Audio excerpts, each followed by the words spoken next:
Welcome to the Inner Alignment Podcast, a neuroscience approach to healing anxiety and depression caused by childhood trauma stored in the body. With the right tools, healing long-term anxiety and depression is completely possible when you heal at root cause. Join me as we expand boundaries in the field of trauma recovery with the revolutionary Inner Alignment System, a 6-layered approach to addressing stored trauma in every layer of the body. Hi, and welcome back. We're in episode 3 today with the Inner Alignment for Childhood Trauma podcast. I'm your host, Kim Beekman, and today we're going to be talking about the first pillar of the Inner Alignment System, which is the soul retrieval process.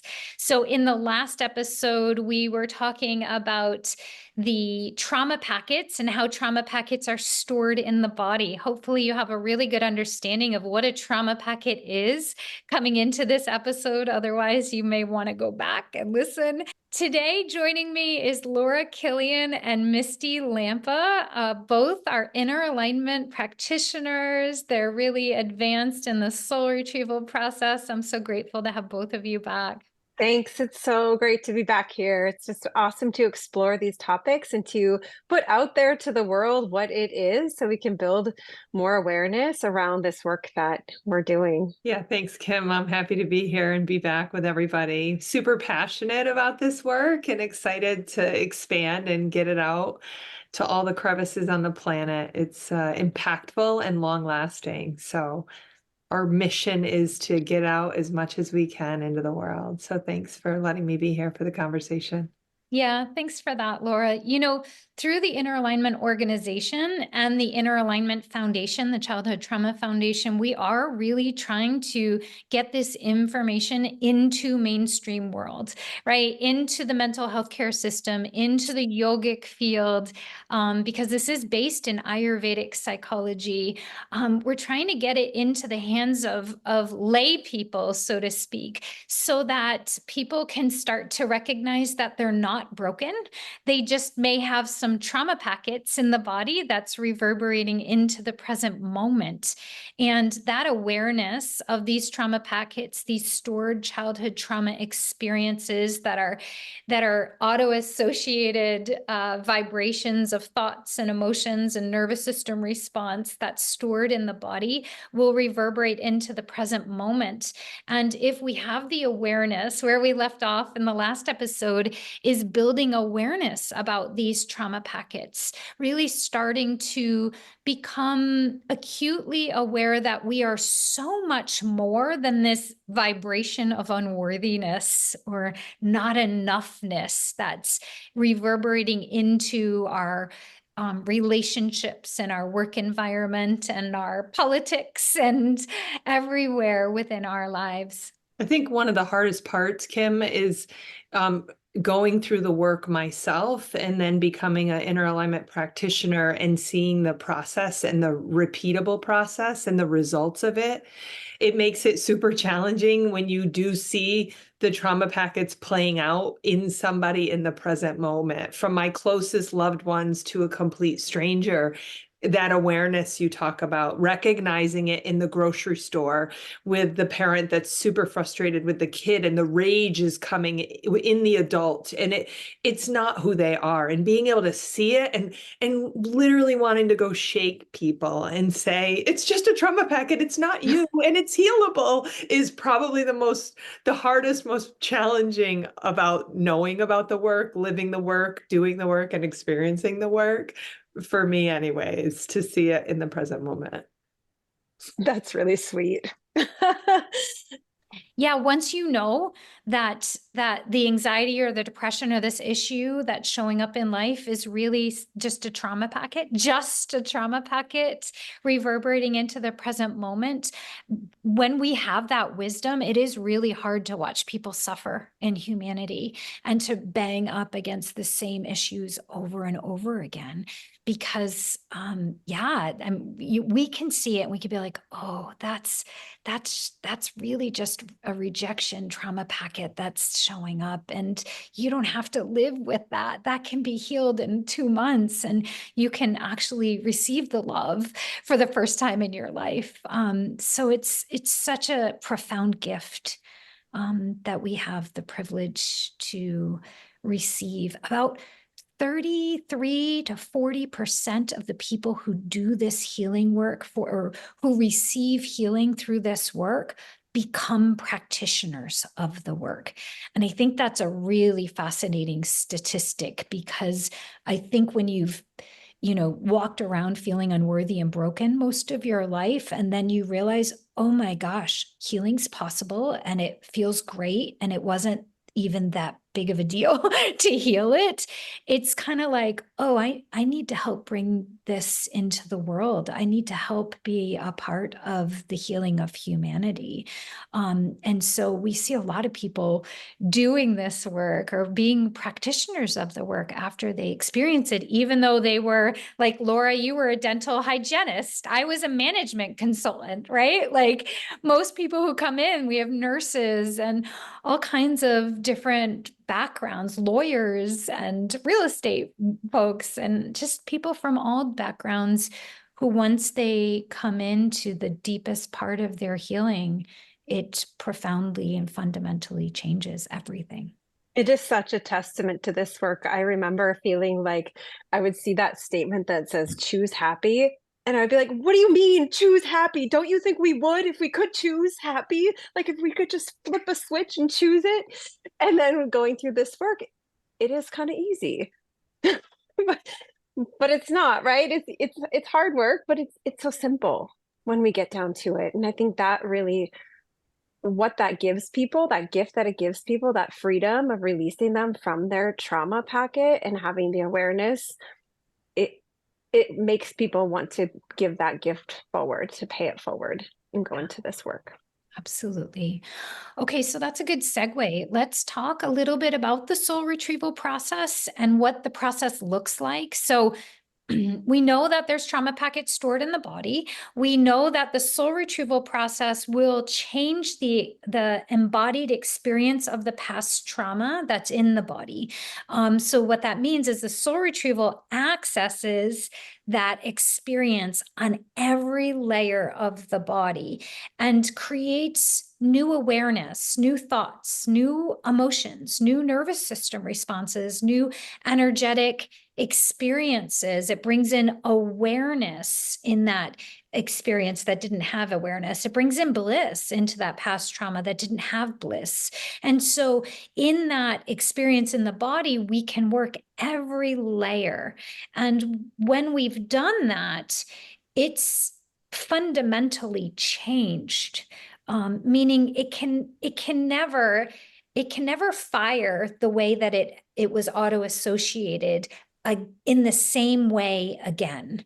It just feels different in that space. It was almost like at the time the trauma packet was formed, it was like balled up in aluminum foil and kind of crunched together inside. And through the experience of soul retrieval, we're essentially opening up that balled up aluminum foil and just really opening and creating spaciousness and consciousness and love and new thoughts and new feelings and new awarenesses, new ways of responding even in the childhood trauma experience. And because the trauma experience happened in the past, but it's being felt in the present moment, we can actually change the past experience in the body that's holding the past experience through being present in the experience at the current moment. For me, I went through the Inner Alignment Soul Retrieval process personally before, like Misty said, before I became a practitioner and wanted to spread it out into the rest of humanity because of the impact. And after experiencing, talk therapy and experiencing Reiki and shamanic soul journeying and EMDR and all the different modalities which were valuable within themselves, this got to the core core and the root by using that pattern that was playing out in the present moment and the vibration that I had been playing over and over and over, and kind of really re-triggering, right? It's like a re-trigger of this little trauma packet, re-trigger, trigger again, trigger again. And to be able to go in it and heal it at the root and have it processed on those different layers of the body sustained for me. And it really was one of the pillars that sustained, along with the other two of inner alignment. But I could feel the shift within my body. I could feel the change in my present moment life. And 8 years later, I still can feel the effects. So it's not like I've gone back and regressed into that same trigger firing. And so for me personally, but also what I've witnessed as a practitioner, is just the lasting impact of it. That, like you said, it doesn't fire the same way anymore. It can't. It's Right. healed. Yeah. Yeah. Oh, It's really incredible. So I think what you said is important. The current life situations are our pathway into the trauma packet. It's our access point into the trauma packet. And I think that, as Misty said in the last episode, some people might come in and be like, I've got this big trauma. I've got, my husband was a narcissist and my whole world fell apart. Or I have this big sexual trauma that happened to me when I was 15, and I want to work that trauma. And that's not really how this works. We don't really go fishing around for traumas, old traumas, because we don't know if underneath the issue with the husband and the divorce is actually related to that sexual trauma. It could be, but it also could just be that you didn't get a cupcake at a birthday party and everybody else did, and nobody saw that you were without the cupcake. And these are real examples that we give of like small t traumas. So we always start with the current life issue. And that's the fourth dimension consciousness that we're talking about, the mind and the duality and this, he did this and this hurt and she did this and I was upset, right? So whatever upset is happening in the present moment, that's our gateway into the trauma packet. Those are really important experiences, the resistance, the contrast, the railing up against the same problem, and all of the emotion in present moment.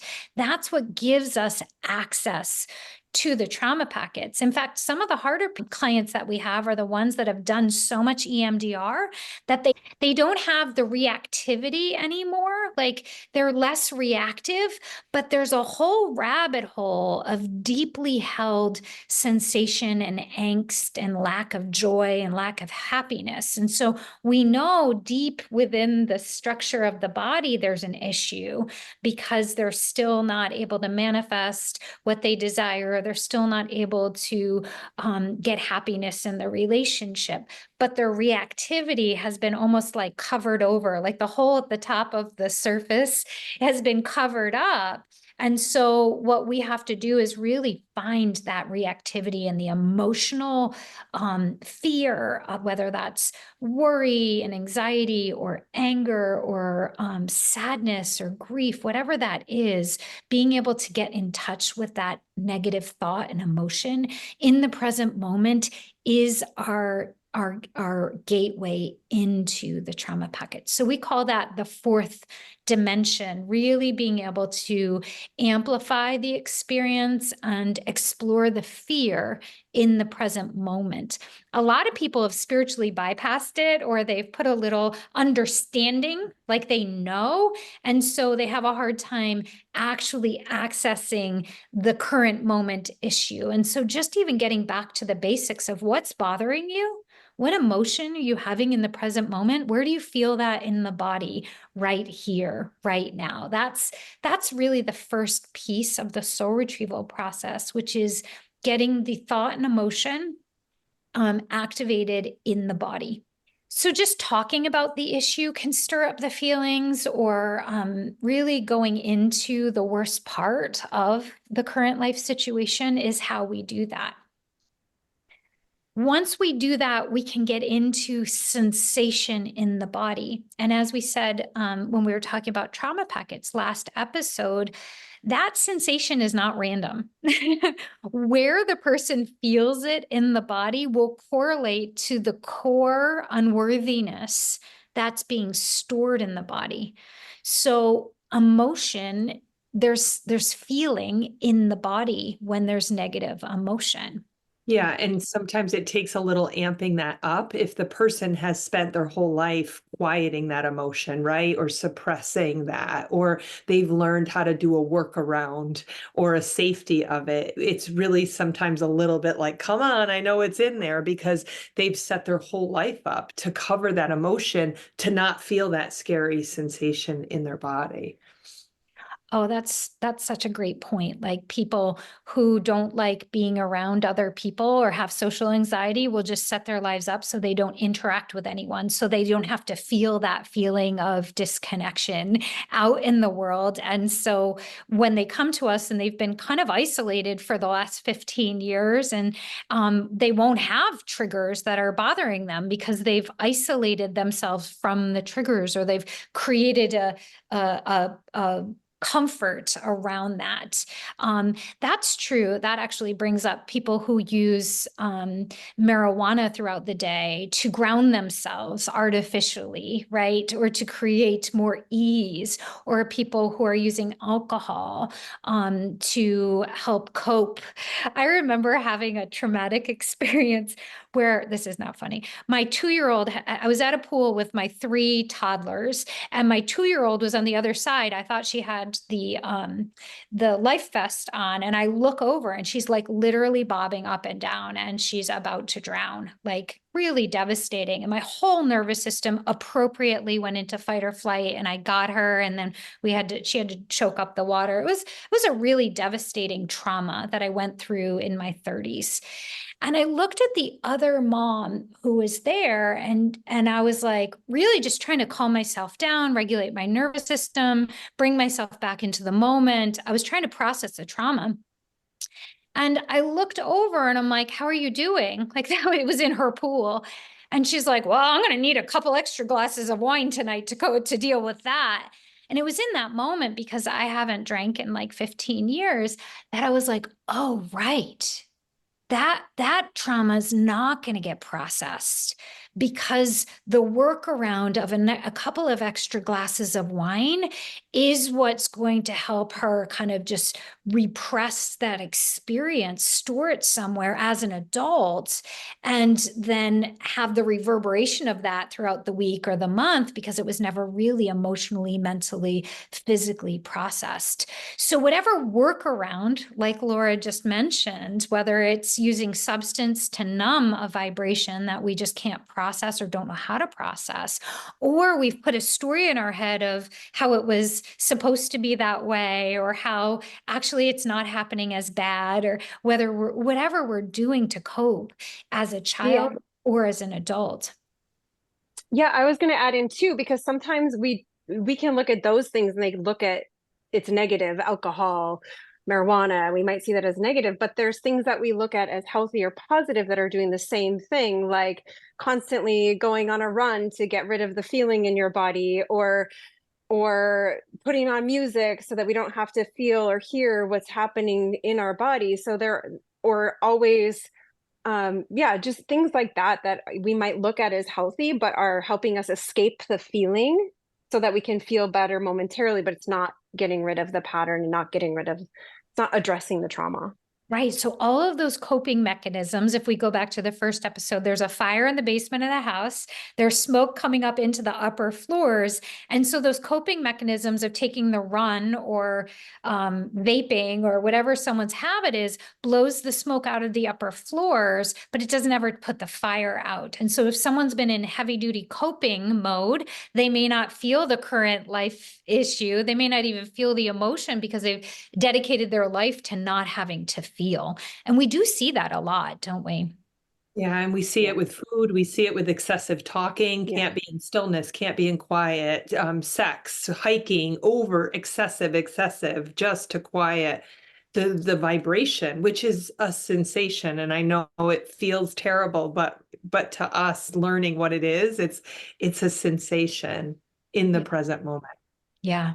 So someone comes in, they want to do soul retrieval. They start off in their 2-month process. And in the soul retrieval, what we tell them is we're going to go into the fear in your body. Your mind is going to want to be a part of this. In fact, as soon as we get you into the trauma packet, you're going to pop into your head or into your mental body and want to look at it and analyze it and connect the dots, because that's what someone's healing process typically has been like most of their life.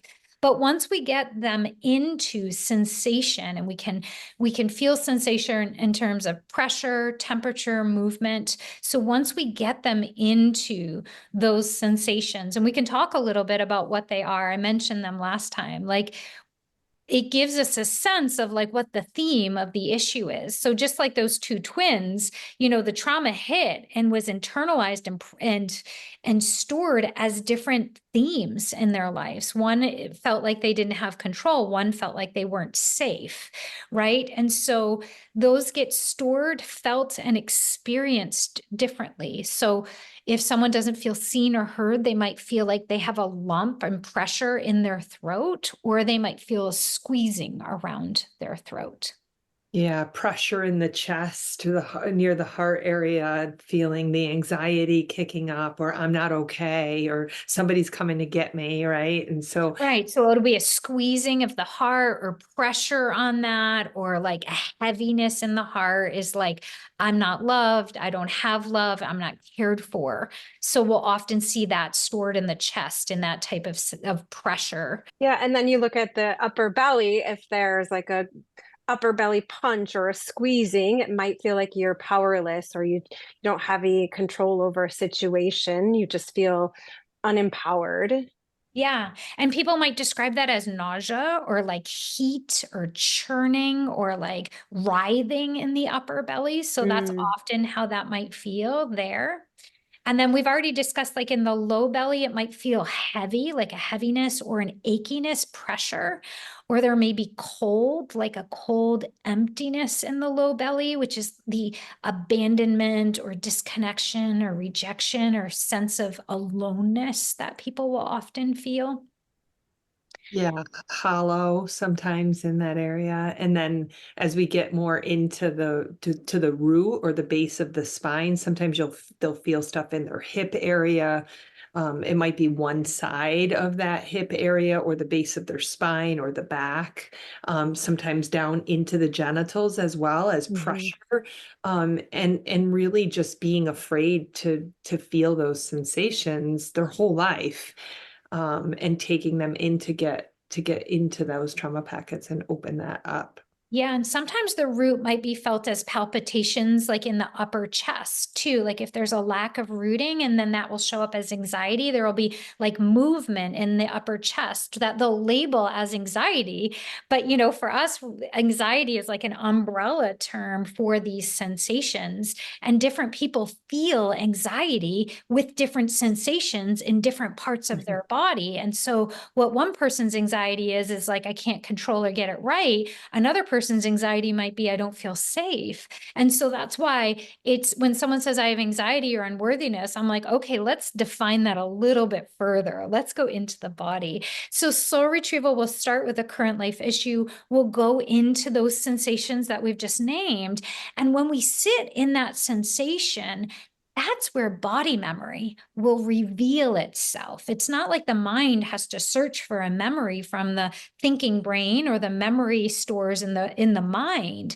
It's actually the body memory that will kind of bubble into the present moment to show us exactly what the issue is. And it may not line up exactly or make sense. And this is where the person, when they're receiving this inner alignment soul retrieval, they might be like, well, this doesn't make sense. And it doesn't matter if it makes sense. It makes sense in the end, or it makes sense by the practitioner, because we can see the patterns in the present moment, and we can usually start to see really what the root is when the body shows us the memory. And usually it's anywhere from 4 to 15, 16, really anywhere in childhood up until the brain was developed, 20 years old sometimes.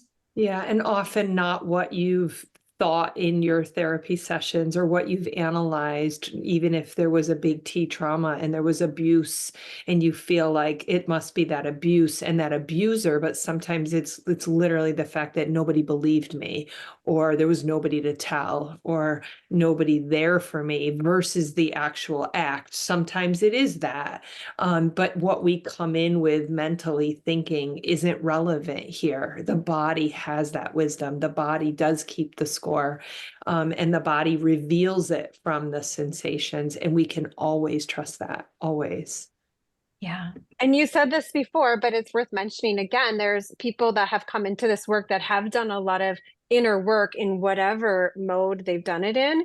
And so, like you said, they might feel something, oh, I don't know. Well, this doesn't make sense to me. It's not connected. Or they might already have a childhood story that they've connected, but it's not that one. And so really just being open to what is there and what's showing up, because the body will always tell you exactly what it needs to heal. The exact thing that it needs to heal, the body will present that. Yeah, it's so true. So what's fascinating, and honestly, I've done probably thousands of these sessions, and it never ceases to amaze me how sacred it is to enter into these body memory experiences with people. And I think that's really important to mention. And I know that we all share that once you get into body memory, a lot of people project, oh, I don't want to relive that experience, or they imagine that they're going to have all those negative feelings and thoughts. But what's absolutely fascinating to me is the body memory. When we get in there into that terrible situation, the body memory lives in the what is, and it's the mind that creates the fear and the thoughts and the negative emotion. And because we're not in the mind got kind of left on a shelf and checked at the door.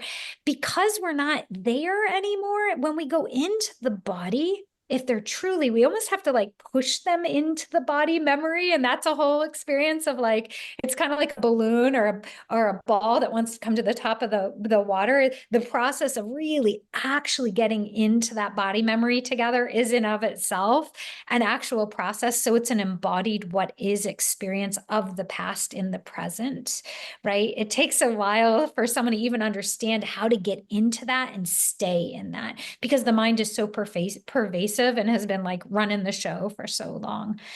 But once we get in there, even if it's a big T trauma experience, typically what's there as we get in is this presence, because there's a witnessing. We are in there together, and there's this witnessing. And by witnessing alone, by bringing awareness and presence into this childhood experience, even if we don't do what we call the fancy footwork and all of the stuff in there, by just stepping in and embodying the childhood experience, brings in so much presence and so much awareness and so much just loving presence. Is all like, the power of the presence, the power of now, as Eckhart Tolle has taught us, to be so deeply present to that 8-year-old's experience of that really horrible thing is in and of itself incredibly sacred and healing. Yeah, I love how your voice like stepped down, because it is like sacred, it is vulnerable, it is intimate, and it is so quiet. It's we think it's going to be re-traumatizing and loud, and it is exactly as your voice stepped down. It is intimate and vulnerable, and there is so much there in that moment. It's very simple. It's not what we've talked about and made the story about. And so there's not only healing, but there's a deep, deep intimacy that happens in that moment for the person to experience that makes tears come into the back of my eyes. Like, I can't describe it, but the way that you step down, just the feeling of being in there is just an absolute privilege and an honor to be able to witness somebody healing themselves, really. And I think that's, as a practitioner, that's how you know you're there, because you just feel this space that you enter of stillness, of from the client. Like us as a practitioner, we can feel it, but we can feel the client dropping into themselves, and you come at this active emotion and sensation, and as soon as you hit that trauma packet and that memory, rather, you know you're there because the client gets still. You feel the stillness, and it's just in this place of like a dance. And it feels like the deep sea. Like it's almost like when you're talking about the issue, you're up in the waves and you're getting kind of beaten up in the waves. And then when you actually help that person get into the deep sea, there's so much, as you said, stillness and sacredness and spaciousness in that second dimension space. And typically the person's really never hit that space. And so pretty immediately they can feel the healing sensation that lives in that dimension by entering into it themselves. So it's sacred for us as practitioners because it's like going into sacred ground. But then for the person who's meeting themselves for probably the very first time in 50, 60, 70 years, to be in that space with that part of themselves, that 8-year-old part, that 15-year-old part, is just healing, even if that's all they do. Not that that is all they do, but it's just, I think it puts into practice so much of what all the beautiful teachers that are here, Ram Dass, Eckhart Tolle, Gabor Mate, IFS by Richard Schwartz. There's so many really amazing teachers in this day that are talking about presence. But when you take presence and actually bring it deep into the trauma space in the body, that's where the miracles happen. And I'm not saying magic because it ain't no magic. It is like pure divine blessing that occurs. I was thinking about what that might feel like if you didn't know how to describe it. And this isn't at all similar, but it maybe gives people a little entry point. It's like when you leave a concert or something and you get into your car and there's just nothingness. It's a little bit like that, but in the physical body, which is like 100 times more depth. Right. Like not having chaos. It's like, oh, there's no chaos. Like, oh, I'm free. I'm safe. yeah. I'm good. I'm worthy here. I can feel love, and therefore there is love. It's like everything that we've been searching for and grasping for here in the fourth dimension, that noise goes away and you're in this quiet and peace that we've been searching for. And a lot of people can get that in the upper dimensions of consciousness. So if the fourth dimension is where the problems are, people can go into transcendental meditation or go into their practices and reach that peace up here in fifth dimension, sixth, seventh, eighth dimension consciousness through spiritual practices.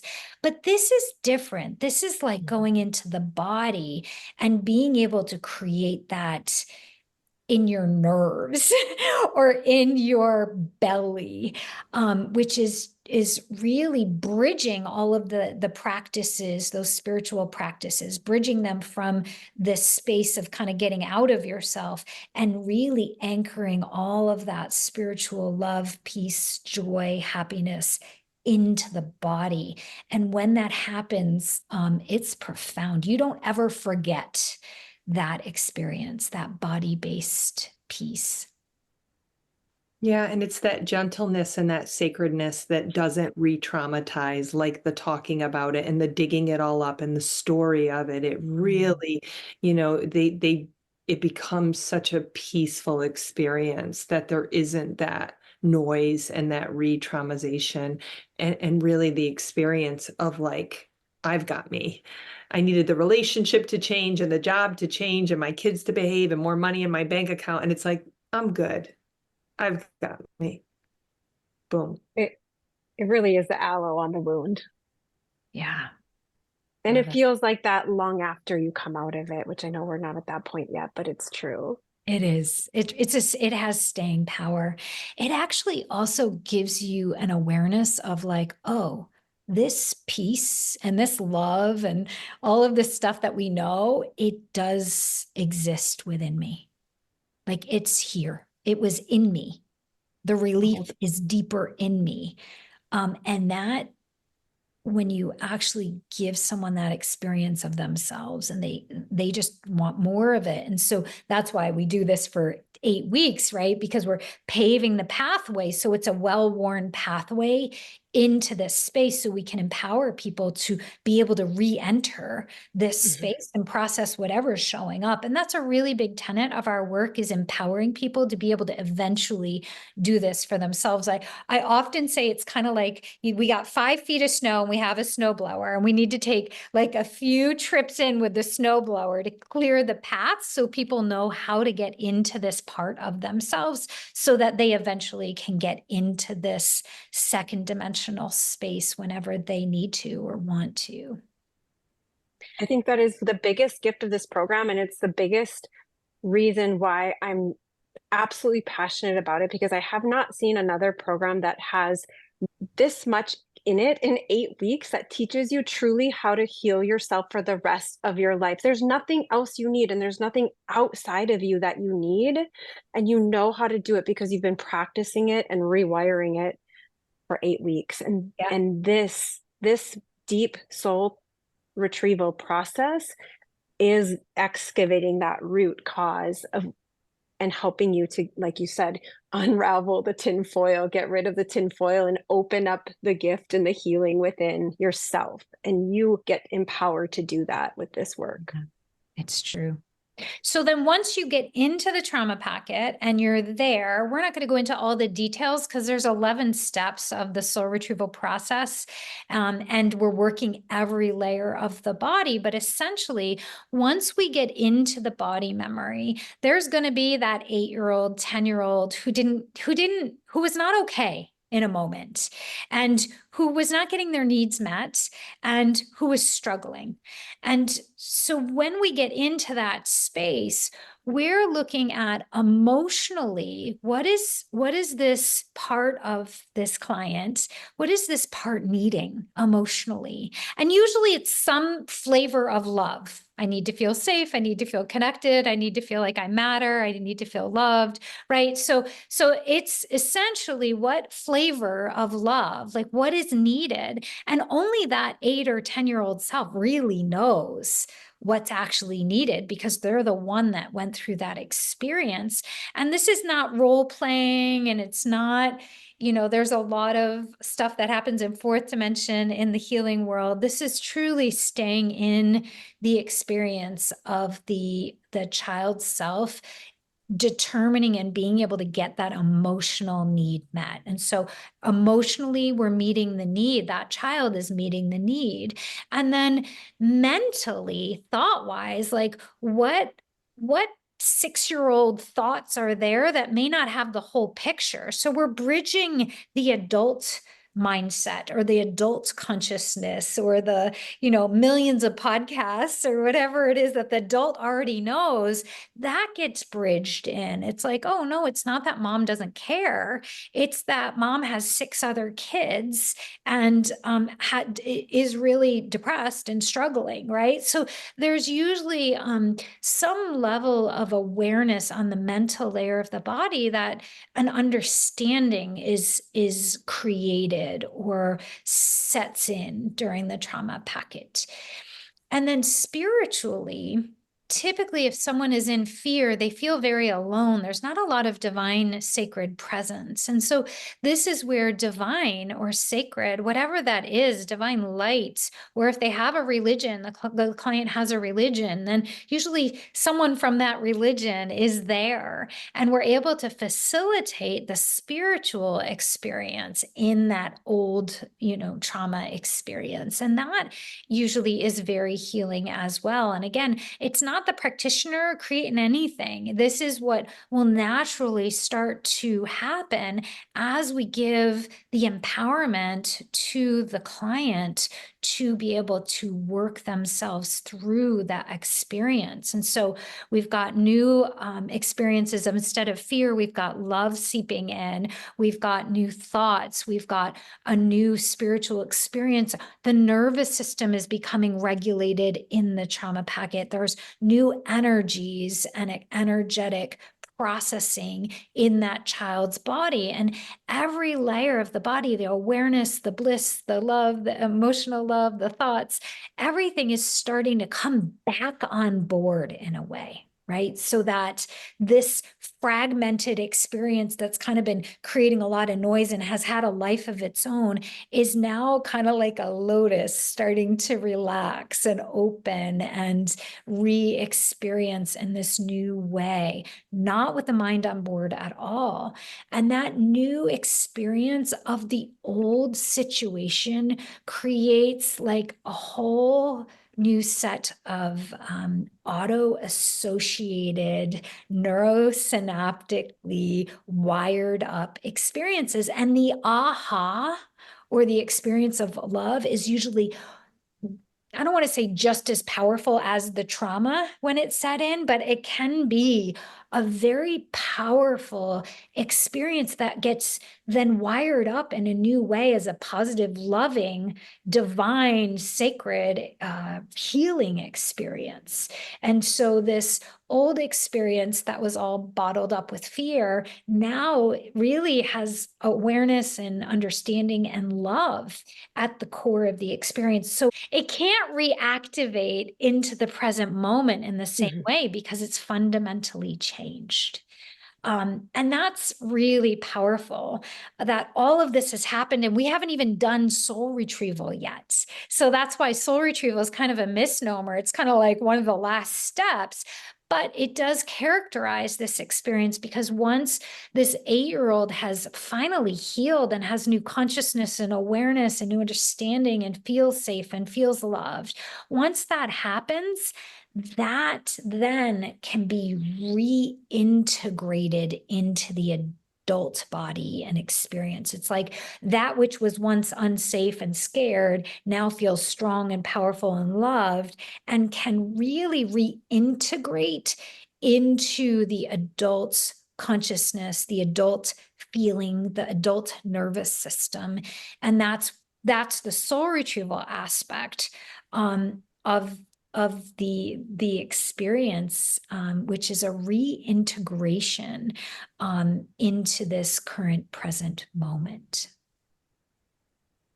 I think it's important to mention too that in the trauma packet, in the memory that comes up, we're not changing the trauma. We're not changing what happened. We're not rewriting history.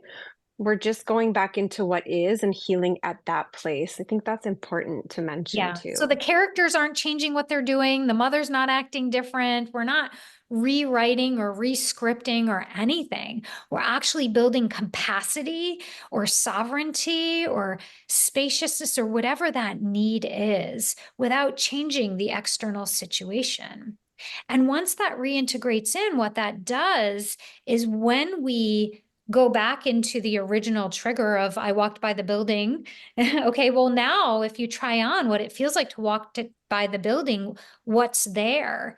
And typically what's there are like feelings of safety or of like, I am a good person, or like, I'm not triggered by the building, or whatever, whatever original piece is, it just feels differently now from this reintegrated, healed trauma packet. There's new thoughts of like, oh, they were doing the best they could. Or there's new compassion of like, oh, that poor person. Instead of feeling victimized, now I feel like, oh, I can see them. I can see what their issue is.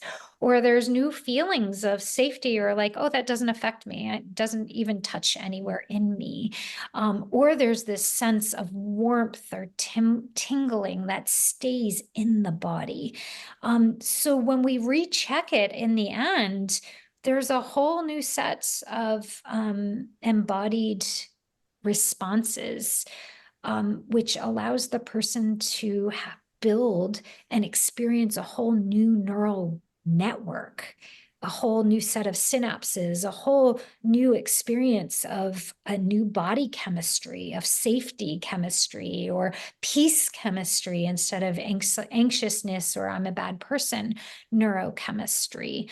And that is really profound. Yeah.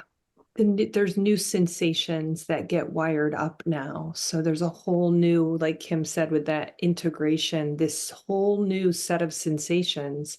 And then that gets wired up and that changes how it got wired up originally without changing anything that actually happened.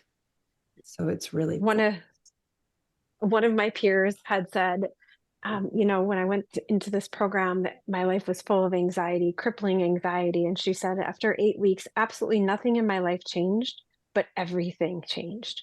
I was a different person experiencing the same life, and it was a brand new life. It was such a beautiful way to put it. Right? So nothing in the physical realm changed, but Nothing. Yeah. the person's experience was brand new. Yeah, and the storms will still come, right? Life still brings us situations and experiences that are hard and painful.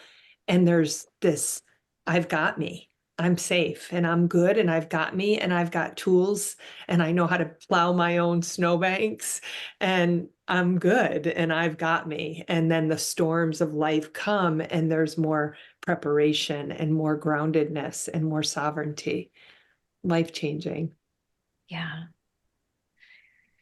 Yeah, what a gift. What a gift to do this as a practitioner, and what a gift it is to actually know that part of ourselves. And that's how we kind of stay at the eye of the storm when, the pandemic hits or when other things start going chaos in the world. It's that signal that there's this really beautiful, grounded, safe space within us that we can always go into. And it's kind of like the waves are in the surface, but we know now we can dive underneath those waves to create that within ourselves through this process of journeying deep within the body. And then we start to feel good in our bodies more regularly. Or when we don't feel good, we know what we need to do in order to process a stored vibration or even a current situation that's really bothering us. We know how to work it in a way that's less surface level and more within the profound depth. So thank you for just being able to help give words to this really extraordinary process that we have the privilege to experience.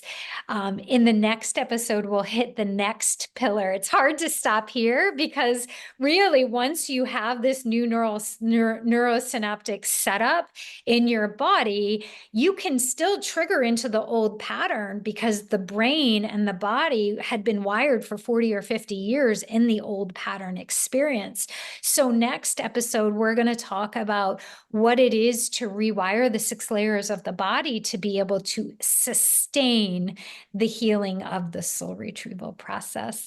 Thank you so much, Laura and Misty, for coming back and talking about this process. I'm so grateful for your work in the world and for making such a profound impact in so many people's lives. Namaste to everybody. Many blessings and have a great week. Thank you. Namaste. Thanks for tuning in to today's Inner Alignment podcast. If you're ready to dive deeper into your anxiety or depression healing process, learn more about our 2-month Inner Alignment healing program. The healing program addresses trauma on all 6 layers of the body. and the program has been successful for over 400 participants. If you're feeling ready to join the community of healers who provide this sacred and profound healing work in the world, maybe it's time to become an inner alignment practitioner. If you think this is your dharma or your life purpose, be in touch. Find out more at KimberlyBeekman.com.